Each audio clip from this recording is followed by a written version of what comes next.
Viewer discretion is advised. This story is not for the faint of heart. What started as rumors has now exploded into chilling reality. No one, not the fans, not the insiders, not even the jury, saw this coming. But when Diddy's own bodyguard stepped forward, everything changed. The whispers are now undeniable. The conspiracy is real. The tunnels, they exist. And what lies beneath the surface is darker than anyone imagined.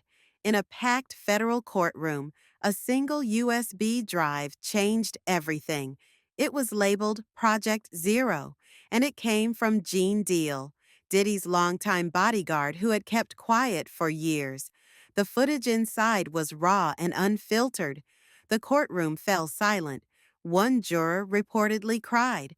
What they saw confirmed what many feared to even speak out loud: an underground tunnel system beneath one of Diddy's mansions. This wasn't a wine cellar or panic room.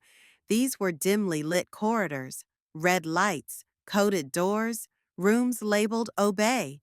One room had soundproof walls and restraints. Another had a mounted camera pointed at a velvet couch. Prosecutors said this wasn't a private lounge, it was a trap. Footage was recorded, stored, and allegedly used for leverage, for silence, and perhaps even to control careers. Insiders suggested the tunnel acted as a filter. If you were important or useful enough, you got in. If not, you were left wondering what really happened behind those closed doors. Those who did enter never spoke. Some emerged with record deals, others disappeared. Staff were told never to ask questions. One former employee said, "The tunnel was where careers were made or buried." Gene Deal narrated the video. His voice carried more than anger. It was exhaustion. That tunnel, he said, wasn't just physical. It was psychological warfare. Staff were instructed to obey. Guests were recorded without their knowledge. Powerful people entered and left changed. Some never spoke again. Gene wasn't the only one who broke the silence. A bodyguard known as Big Homie Double C came forward with his own testimony. He had worked private security for multiple celebrities, often protecting female clients in the modeling and entertainment industries. He said he attended 3 of Diddy's private events, but they weren't just parties. At first glance, they appeared upscale, like any other Hollywood mixer. But then a man in a black suit would collect phones and quietly guide select guests away. That's when, according to 2C, things began to feel off. One night, models he was protecting began behaving strangely after just one drink. One of them, after barely sipping wine, couldn't stand up. When CC tried to intervene, he was told to back off. But he knew something wasn't right. When he pushed back, he was attacked, hit with a bottle, needed stitches. The attackers? Diddy's own security. He recalled that the deeper level of the event was always hidden, a separate door, a private floor.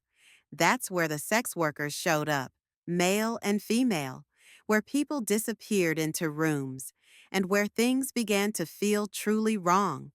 Drugs weren't discreet, they were openly available: ketamine, ecstasy, a pink cocaine called Tusi. Some guests were clearly dosed without knowing. One of his clients began vomiting and had to be carried out. Though he never worked for Diddy directly, he ended up at his events more than once. He described one moment that stuck with him: Diddy, in only a towel, holding hands with 2 men who looked like they stepped out of a vampire film. One moment he was hosting. The next, he vanished into a red-lit room with mirrored walls.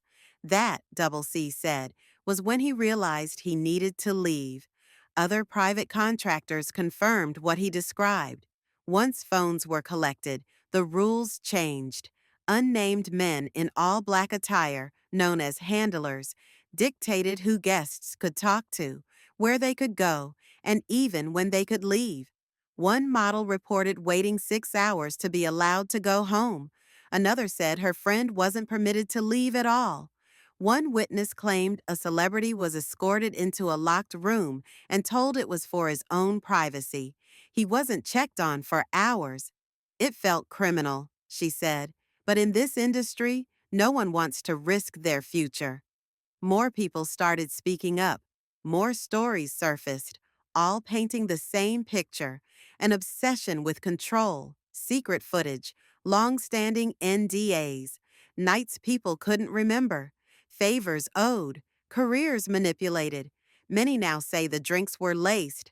Some pointed to GHB, others to scopolamine, a drug notorious for causing confusion and memory loss.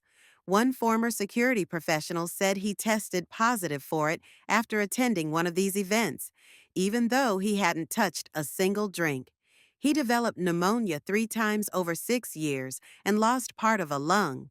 He's convinced it wasn't a coincidence. Now, the lawsuits are piling up, not just from Cassie or anonymous women, but from bodyguards, staff, eyewitnesses. The message is consistent. Diddy's empire wasn't built solely on music. It was built on silence, on control, on unseen footage that no one wanted to be exposed. The tunnel was just the beginning. Reports suggest that Diddy's home wasn't the only one with a hidden passage. Allegedly, one tunnel connects to a nearby estate, reportedly belonging to Will Smith. The properties are neighbors. The tunnel, insiders say, was used to avoid cameras, bypass guests, and move unseen between locations. Federal agents say they uncovered multiple passages during a raid on Diddy's property. One led to a hidden grotto beneath the pool. Another opened behind a mirrored wall. Investigators believe these tunnels weren't designed for escape, but for control, to separate guests, to trap them, to move people without being seen. But while guests were unaware, the cameras never stopped watching. They were hidden in walls, in speakers, corners, places no one noticed. Footage showed celebrities, athletes, even politicians, many of whom had no idea they were being filmed. Insiders claim Diddy kept everything. He called it memorabilia, used it when needed, for favors, for silence, to keep people in check. Some say federal agents didn't even know whose house they were raiding until the last minute. That's how high the stakes were. That's how deep it went. And what surfaced so far? It's just the tip of the iceberg. Big names are getting pulled into the fire. Leonardo DiCaprio is reportedly suing a media outlet after being linked to one of the tapes. Ben Affleck was allegedly warned that Jennifer Lopez, his wife, appeared in some of the recovered footage, and sources claim that Jamie Foxx's own family tipped off the FBI after he fell into a coma. Fox said it himself. "I asked my partner for Advil. I woke up 22 days later." He blames Diddy. He says he was drugged. That moment, insiders say, was when the dam finally broke.